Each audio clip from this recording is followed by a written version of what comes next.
नमस्ते दोस्तों। कहानी का टाइटल है मुफ्त के मज़दूर।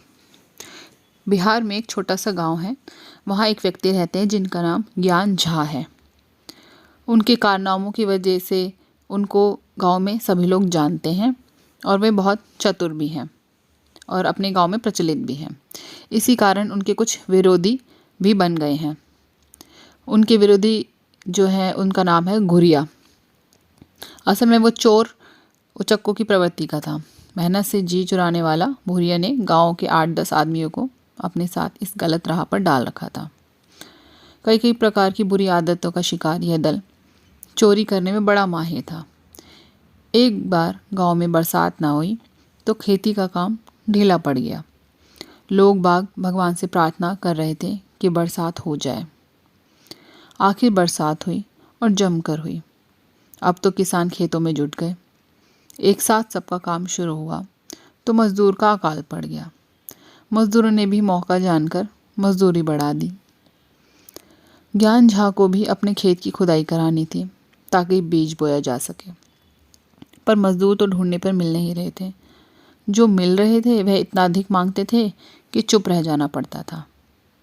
तो दोस्तों, यहाँ एक बिहार में एक गाँव है जहाँ एक ज्ञान झा नाम का व्यक्ति है जो कि अपने गाँव में काफ़ी फेमस हैं और अपने कामों से बहुत मशहूर भी हैं। तो इसी कारण उनके कुछ विरोधी भी बन गए हैं जिसका नाम है भूरिया।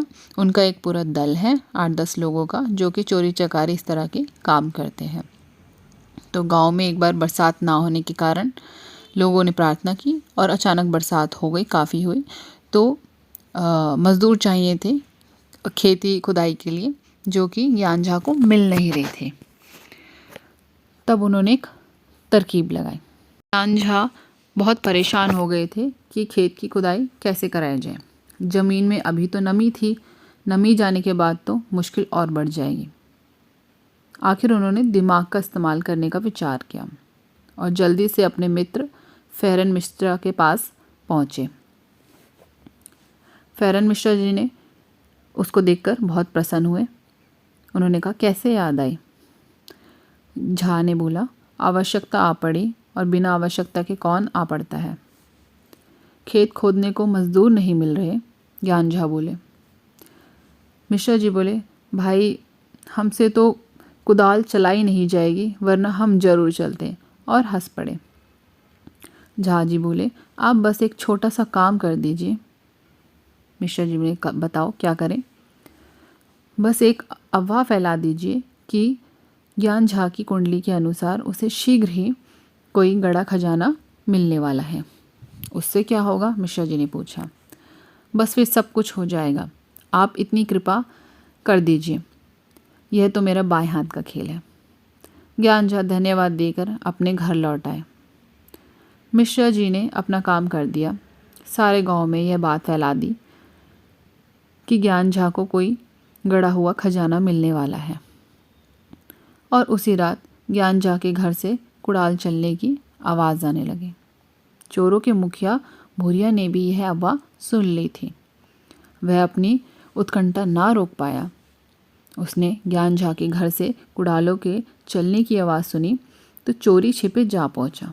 वह देखना चाहता था कि ज्ञान झा के घर में खजाना मिलता है या नहीं। वह छुपा हुआ था। मिश्रा जी ने यह अफवाह फैला दी दोस्तों कि ज्ञान के घर में खजाना मिलने वाला है, और ये बात चोरों के मुखिया को भी पता चल गई थी। तो उसी रात को ज्ञान जी अपने यहाँ पे खुदाई करने लग गए खजाना ढूंढने के लिए, और ये बात भूरिया को पता चलती है तो वो उसके घर के पास जाता है सुनने के लिए, देखने के लिए कि वाकई में खजाना है या नहीं। आधी रात तक कुड़ाल चलने की आवाज़ आई और फिर बंद हो गई। ज्ञान झा की पत्नी बोली, ये आप क्या कह रहे हैं? ज्ञान झा ने बताया कि खजाना ढूंढ रहा हूँ, सारा घर खोद लिया पर कुछ नहीं मिला। ज्ञान झा की हाफती आवाज़ आई, पर मिश्रा जी झूठ नहीं बोलते, खजाना तो अवश्य ही है, पर कहाँ है? घर में तो नहीं है, खेतों में हो सकता है। ये बात अब आई बात समझ में। मेरी माँ कहती भी थी कि हमारे खेत सोने की खान है।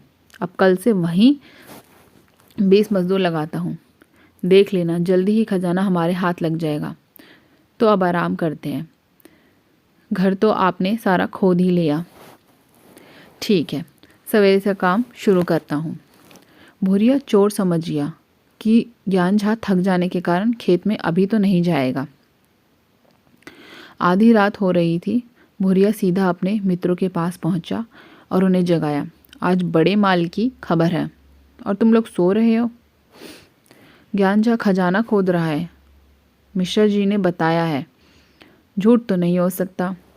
ज्ञान झा बहुत चतुर आदमी है। वह आज अपने घर को खोद रहा था।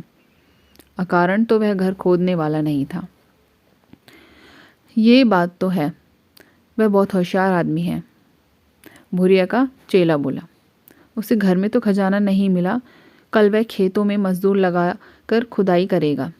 उसकी माँ उसे संकेत करके भी गई है कि खजाना उसके खेत में ही है। भूरिया ने कहा। गुरु, फिर तो मज़ा आ जाएगा।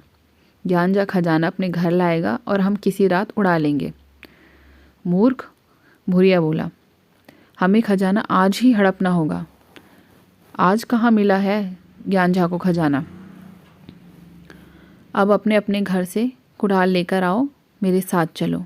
अभी आधी रात है, हम 8 लोग हैं।